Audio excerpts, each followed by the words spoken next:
नमस्कार दोस्तों, मैं विमलेश गौतम और आप देखें एमटीएम स्टडी अब्रॉड। दोस्तों, आज हम बात करेंगे आयरलैंड के लिए।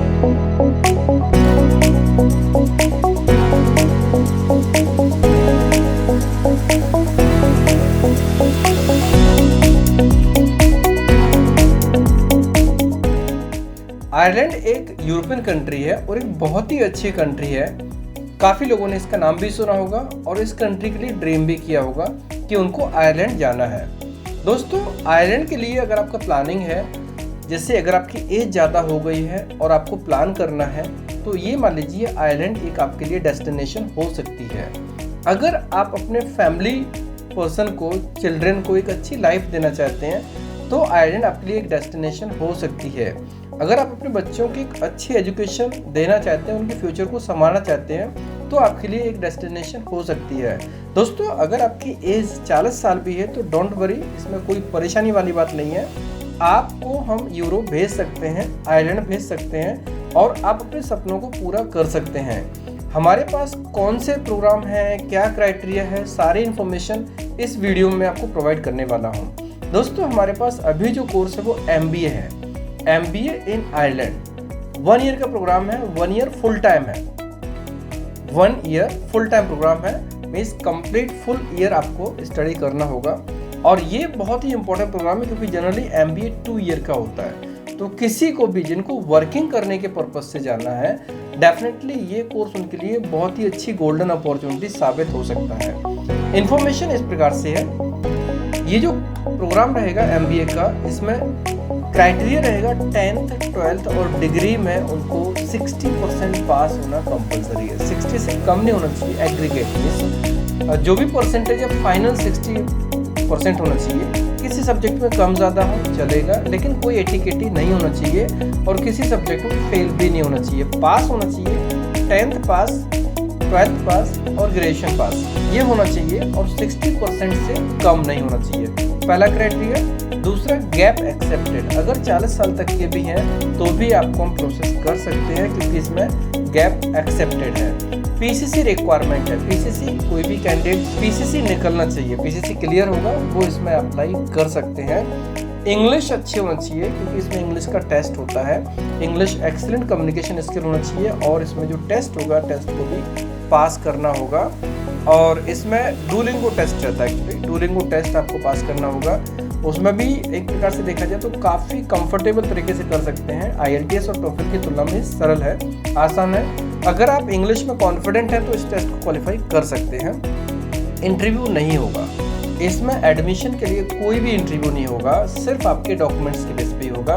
डॉक्यूमेंट वेरीफाइड होंगे, ये फैक्ट है। इसमें GMAT की रिक्वायरमेंट या कोई भी एप्टीट्यूड टेस्ट की रिक्वायरमेंट नहीं होगी।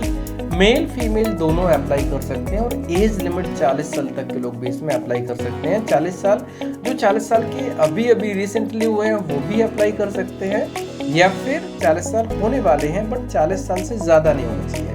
अप टू 40 ईयर्स तक कर सकते हैं। वैसे जनरली देखा जाए तो इंटेक शुरू होने से 1 महीने बाद अगर वो 40 साल के होते तो उनका कंफर्टेबल तरीके से हो जाता है दोस्तों। और इसमें एनी स्टेट कैंडिडेट्स अप्लाई कर सकते हैं, इसमें कोई बाउंडेशन नहीं है, कोई कंडीशंस नहीं है कि इसमें पार्टिकुलर इस स्टेट के लोग अप्लाई नहीं कर सकते। स्टडी वीज़ा में किसी भी स्टेट के लोग अप्लाई कर सकते हैं, तो कोई भी स्टेट के कैंडिडेट्स हो और अगर वो क्राइटेरिया में आते हैं तो डेफिनेटली इसमें अप्लाई कर सकते हैं। बेनिफिट्स क्या होंगे अगर आप आयरलैंड जाते हैं पढ़ाई करने के लिए? दोस्तों, आयरलैंड एक यूरोपियन कंट्री है जो कि UK के बिल्कुल पास में है और एक बहुत ही खूबसूरत कंट्री है। और अगर आप वहाँ पर जाते हैं तो आपका प्लानिंग लॉन्ग टाइम हो सकता है। दोस्तों, अगर कोई भी कैंडिडेट वहाँ पर, जैसे पहले शुरू के साल उन्होंने MBA कंप्लीट किया, MBA डिग्री होने के बाद उनको लोकल मार्केट में कहीं ना कहीं अच्छी जॉब मिल जाएगी या फिर एवरेज टाइप की जॉब मिल जाएगी। कुल मिलाकर उनको शुरू करना होगा।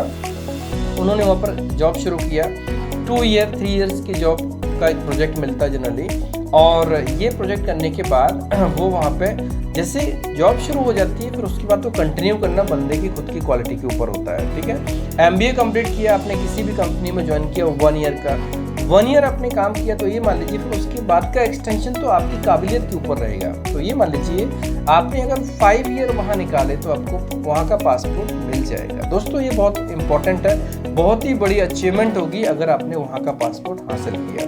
क्यों? क्योंकि आयरिश पासपोर्ट बहुत ही पावरफुल पासपोर्ट है। जैसा कि हम सुनते हैं जापान का पासपोर्ट नंबर 1 है, सिंगापुर पासपोर्ट नंबर 2 है, वैसे ही आयरिश पासपोर्ट 6th नंबर का सबसे पावरफुल पासपोर्ट है। वर्ल्ड रैंक में इसकी 6th रैंक आती है और 188 देशों में बिना वीज़ा के ट्रैवल कर सकते हैं। 188 देश, 188 देशों में कोई भी Irish passport holder candidate travel कर सकता है बिना वीज़ा के। इसका फ़ायदा क्या हो सकता है? जैसे कोई भी स्टूडेंट है, उसका रिलेटिव हो, फैमिली पर्सन है, कोई भी है, अगर यूके में पढ़ाई कर रहा है, यूएस में पढ़ाई कर रहा है, ऑस्ट्रेलिया में पढ़ाई कर रहे हैं, या रिलेटिव रह रहे हैं, किसी ने इनवाइट किया, there is no need of any visa. जिन कंट्रीज़ का नाम अगर उसमें होगा उन सभी कंट्रीज़ में वो ट्रैवल कर सकते हैं जहाँ पर वीज़ा फ्री कंट्री है। और यहाँ पर शेंगन एरिया में बिना पासपोर्ट के भी ट्रैवल कर सकते हैं। दोस्तों यूरोप में लगभग 31 देश हैं जहाँ पर ये बिना पासपोर्ट के भी ट्रैवल कर सकते हैं। उनको वहाँ की लोकल आईडी, जैसे अपने यहाँ पर आधार कार्ड होता है, वैसे वहाँ की कोई भी एक नेशनल आईडी दिखानी होगी। अगर उन्होंने नेशनल आईडी दिखाई तो आप स्विट्जरलैंड, फ्रांस, जर्मनी कहाँ ट्रैवल करना है आप बिना पासपोर्ट के भी ट्रैवल कर सकते हैं। और इसके अलावा यहाँ पर 39 कंट्रीज में वीज़ा ऑन अराइवल है। मीन्स आपको उन देशों में जाके वहाँ पर आपको वीज़ा मिल जाएगा। जैसे अपने देश के लोगों को मालदीव में वीज़ा ऑन अराइवल मिल जाता है, वीज़ा नहीं लेना पड़ता है, वीज़ा ऑन अराइवल होता है। वैसे यहाँ का भी वीज़ा ऑन अराइवल हो जाता है। सो दोस्तों देखो, आप एक चीज़ देख सकते हैं कि पूरी दुनिया में 188 देशों में अगर आपको परमिशन मिल रही है तो ये बहुत बड़ी अचीवमेंट होगी कोई भी कैंडिडेट के लिए जो प्लानिंग करने वाले हैं लॉन्ग टाइम के लिए। अब यहाँ पर जैसे हम प्लान करते हैं कि अगर किसी को कुछ काम करना है, बिजनेस करना है, स्टडी करनी है, जॉब करनी है, कुछ भी करना हो, अगर इतना पावर मिल जाए, इतना अधिकार मिल जाए कि वो इतने देशों में जा सकते हैं तो डेफिनेटली लाइफ बहुत अच्छी बन सकती है। दोस्तों यहाँ के लिए जो सबसे इम्पोर्टेंट चीज़ और पोटेंशियल है, जो सबसे अट्रैक्टिव चीज़ है वो ये है कि डिपेंडेंट वीज़ा भी आप अप्लाई कर सकते हैं। जैसे मान लीजिए कोई भी 40 ईयर का एक कैंडिडेट आता है, उसकी फैमिली में 3 लोग और हैं, उसकी वाइफ और उसके 2 बच्चे। तो अगर उसने MBA के लिए प्लान किया तो अपनी वाइफ और बच्चों को लेके भी जा सकता है और उसको डिपेंडेंट वीज़ा में बुला सकते हैं। और इसमें पॉइंट क्या रहता है, पार्ट टाइम जॉब्स मिलती है। जो भी एकेडमिक का पीरियड होता है 20 घंटे ऑफिशियली पार्ट टाइम जॉब मिलती है।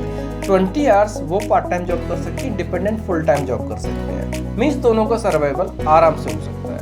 कोई भी कैंडिडेट जो प्लान करना चाहते हैं, अगर वो इस चीज़ की प्लानिंग में है कि डिपेंडेंट वीज़ा पे अपने फैमिली को बुलाना है, तो डेफिनेटली आयरलैंड एक डेस्टिनेशन बहुत अच्छी हो सकती है उनके लिए। और जो पार्ट टाइम जॉब करेंगे, जो स्टडी करने वाला पर्सन, जो मेन पर्सन है, वो कम से कम लगभग एक प्रकार से 1000 यूरो तक की इनकम कर सकते हैं। 1000 यूरो तक पार्ट टाइम जॉब करके वो कमा सकते हैं। और उनका जो मंथली एक्सपेंस होगा, इंडिविजुअल देखेंगे तो लगभग 600 के आसपास में होता है। 500-600 के आसपास में उनका मंथली एक्सपेंस होता है। बाकी खर्चे की कोई लिमिट नहीं होती है। खर्च के लिए तो आप 1000-2000 भी खर्च कर सकते हैं। और फैमिली पर्सन आते हैं तो वो फुल टाइम जब जॉब करेंगे तो डेफिनेटली एक अच्छी लाइफ रन हो सकती है और बच्चों को एक अच्छी एजुकेशन मिल सकती है। ये बेनिफिट्स हैं अगर कोई भी कैंडिडेट आयरलैंड में प्लान करता है जाने के लिए। दोस्तों अभी जो इंटेक है वो सितंबर इंटेक है, लेकिन उसके लिए टाइम बहुत कम है। आज 24 तारीख है और 1 मई तक कोई सबमिशन करेगा तो उसका हो सकता है, अदरवाइज ये सितंबर इंटेक से हटके सीधा जैन इंटेक में जाएगा। क्योंकि जो डेट होती है वो डेट ऑब्वियसली सबकी डेट फिक्स होती है और सब फीफो बेस पर होता है, फर्स्ट इन फर्स्ट आउट। जो पहले आएगा उसको पहले कंफर्मेशन मिलेगा। इसलिए कोई भी कैंडिडेट जो प्लान करना चाहता है वो अभी प्लान कर सकता है, या उसके बाद करेगा तो उसको जैन इंटेक मिलेगा। तो उसमें एज का क्राइटेरिया वैसे ही फिट होगा कि जब वो जैन इंटेक में जाएंगे तो जैन तक वो अगर 40 साल के होते हैं या फेब तक 40 साल के होते हैं तो उनको कंफर्टेबल तरीके से प्रोसेस किया जा सकता है। दोस्तों इसमें जो लास्ट डेट मैंने बताया आपको, अब डॉक्यूमेंट्स क्या क्या रिक्वायरमेंट है। आपके पास अगर 2 पासपोर्ट है, 3 पासपोर्ट है, 1 पासपोर्ट है, सभी पेज की स्कैनिंग कॉपी चाहिए। जितने भी पासपोर्ट्स हैं, एक पासपोर्ट उसकी फुल स्कैनिंग, 2 पासपोर्ट उसकी फुल स्कैनिंग, क्योंकि आपका कहीं पे वीज़ा लगा नहीं लगा वो सारी इन्फॉर्मेशन चाहिए रहेगी आपको। एक पासपोर्ट की प्रॉपर स्कैनिंग, एकेडमिक की सभी मार्कशीट्स और सर्टिफिकेट, जैसे 10th की मार्कशीट सर्टिफिकेट, 12th की मार्कशीट सर्टिफिकेट और ग्रेजुएशन की सभी सेमेस्टर की मार्कशीट, फाइनल मार्कशीट और सर्टिफिकेट, ये सभी स्कैनिंग में चाहिए। एक्सपीरियंस सर्टिफिकेट, आपने कहीं पर भी काम किया, उन सभी डॉक्यूमेंट की प्रॉपर स्कैनिंग कॉपी। स्कैनिंग बहुत अच्छी क्वालिटी में होना चाहिए, क्योंकि सब कुछ डॉक्यूमेंट के बेस पे होगा। डॉक्यूमेंट की क्वालिटी अच्छी नहीं होगी तो डॉक्यूमेंट के बेस पे भी रिफ्यूजल हो सकता है। और इसके बाद आपको passport size photograph, white background colour photo चाहिए आपकी, पासपोर्ट साइज और एक पोस्ट कार्ड साइज। जो पोस्ट कार्ड साइज फोटो होती है 4x6 की कलर फोटो, प्रोफेशनल लुक वाली फोटो चाहिए, वो रहेगा इसमें। और रिज्यूमे आपका वर्ड फॉर्मेट में होना चाहिए। और इसके अलावा बर्थ सर्टिफिकेट की रिक्वायरमेंट होगी, पीसीसी की रिक्वायरमेंट होगी, बैंक स्टेटमेंट की रिक्वायरमेंट होगी। बैंक स्टेटमेंट लास्ट 6 मंथ का चाहिए होगा जब वीज़ा एप्लीकेशन करने वाले होंगे तब। जैसे अभी सितंबर इंटेक है तो ऑब्वियसली वीज़ा जुलाई में जाएगा, और अगर कोई जैन इंटेक में जाने वाला तो उसका वीज़ा नवंबर में जाएगा। तो नवंबर तक 6 मंथ होना चाहिए, कभी कभी अक्टूबर में भी हो सकता है। तो अक्टूबर तक उनकी बैंक स्टेटमेंट के 6 महीने हो जाना चाहिए। तो कोई भी कैंडिडेट जो इंटरेस्टेड हैं, जो जाना चाहते हैं, वो इस टाइमिंग के हिसाब से अपना बैंक स्टेटमेंट मेंटेन कराओ। बैंक स्टेटमेंट मेंटेन करने में एक चीज़ ध्यान में रखना होगा कि जो फंड आपके पास में है वो कैसे आया, वो चीज़ों को हम गाइड करेंगे कि आपको कैसे मेंटेन करना है। ऐसा नहीं कि बिना किसी गाइडलाइन के आपने मेंटेन किया और बाद में उसके ऊपर क्वेश्चन हुआ तो आप उसका आंसर नहीं दे पाए। सो दोस्तों, ये बहुत अच्छी बात है अगर कोई भी कैंडिडेट जो आयरलैंड में प्लान करने वाला हो और एक बार उसकी स्टडी कर ले। आप जो चीज़ पर जो इन्फॉर्मेशन मैंने प्रोवाइड की, आप गूगल पर भी सर्च कर सकते हैं कि आईआरएस पासपोर्ट का रैंकिंग क्या है, कितना पावरफुल है और वहाँ पर अपॉर्चुनिटीज़ कितनी है, वीजा सक्सेस रेशियो कितना है। आपको डेफिनेटली आश्चर्य होगा कि ये बहुत अच्छी कंट्री है और बहुत लोग इसका प्लान करते हैं, लेकिन इसके रीच कम होती है, कम प्रोडक्ट होते हैं जो मार्केट में कैंडिडेट तक पहुंच पाते हैं। हमारे पास जो प्रोडक्ट है वो बहुत पावरफुल है। कोई भी कैंडिडेट जो इन क्राइटेरिया में आता है उसको हम आयरलैंड भेज सकते हैं एमबीए के लिए। उसके अलावा और भी कोर्सेज हैं। फिलहाल एमबीए मैंने इसलिए बताया क्योंकि एमबीए करने वालों की संख्या ज़्यादा होती है। एमएससी के भी कोर्सेज हैं, एमएससी कर सकते हैं, और भी कई कोर्सेज हैं जो मास्टर्स कोर्सेज होते हैं लेकिन अलग अलग स्ट्रीम में होते हैं। तो जो भी कैंडिडेट आने चाहते हैं वो डेफिनेटली प्लान कर सकते हैं। और एक इंपॉर्टेंट चीज़ है, कोई भी कैंडिडेट अगर इन्फॉर्मेशन चाहते हो तो उनको ऑफिस आना कंपलसरी है। ऑफिस आएंगे उनको तभी इन्फॉर्मेशन मिलेगी। ऐसा नहीं कि आप डॉक्यूमेंट व्हाट्सएप भेजेंगे सारी इन्फॉर्मेशन मिल जाएगी, पॉसिबल नहीं है। थोड़ी बहुत इन्फॉर्मेशन मिल सकती है लेकिन कंप्लीट इन्फॉर्मेशन नहीं मिल पाएगी, क्योंकि एलिजिबिलिटी क्राइटेरिया भी होता है, व्यक्ति की क्वालिटी क्या है, वो फिट होते कि नहीं होते हैं। क्योंकि यहाँ पर जो वीज़ा सक्सेस रेशियो है उसको भी हमें ध्यान रखना है। आइलैंड का वीज़ा सक्सेस रेशियो काफ़ी अच्छा है। स्टडी वीज़ा पे 98% जैसा है। रेयर केस में ही किसी का रिफ्यूजल होगा, अदरवाइज कभी रिफ्यूजल नहीं होता है। तो वो सब चीज़ें डे 1 पे जब डॉक्यूमेंट लेने के टाइम ही हमें देखना पड़ता है कि एलिजिबिलिटी क्राइटेरिया में आते कि नहीं आते, या नहीं आते हैं, बाउंड्री पर हैं, तो क्या चीज़ तैयार करना होगा जिससे कि वो एलिजिबल हो सकते हैं। सो दोस्तों, ये प्रोग्राम अभी है और जो लोग भी आना चाहते हैं टीम को कांटेक्ट करें। जो नंबर दिया गया ऑफिस टाइम में 10 AM to 6 PM के बीच में कॉल करेंगे, मंडे टू सैटरडे। छुट्टी के दिन, छुट्टी के बाद कॉल नहीं करेंगे। अगर आपने वीडियो छुट्टी के दिन या छुट्टी के बाद देखा तो आप एक काम करेंगे कि आप एक मैसेज करेंगे, अपना व्हाट्सएप पर मैसेज करेंगे जिसमें आपका पूरा नाम, सिटी, अप्लाइड पोजीशन, एजुकेशन और आप किसी भी कंट्री के बारे में इन्फॉर्मेशन चाहते हो तो मेंशन करेंगे आइलैंड के लिए स्टडी वीज़ा, या किसी भी कंट्री का नाम लिखते हो स्टडी वीज़ा की इन्फॉर्मेशन। तो आपको नेक्स्ट वर्किंग डे पे कॉल बैक आ जाएगा और हो सकता है कि व्हाट्सएप पर भी पूरी इन्फॉर्मेशन जो आपने रिक्वेस्ट की है वो आपको मिल जाएगा।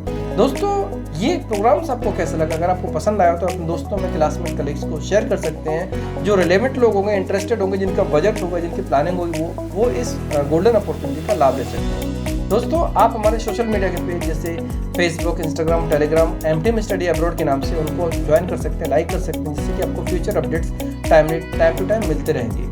वीडियो कैसा लगा, पसंद आए तो लाइक कीजिए, कमेंट्स कीजिए, शेयर कीजिए। हमारे वीडियोस को लगातार देखने के लिए चैनल को सब्सक्राइब कीजिए, घंटी वाला ऑप्शन जरूर दबाएं, जिससे कि आपको आने वाले सारे वीडियोस के नोटिफिकेशन सबसे पहले मिलेंगे। धन्यवाद।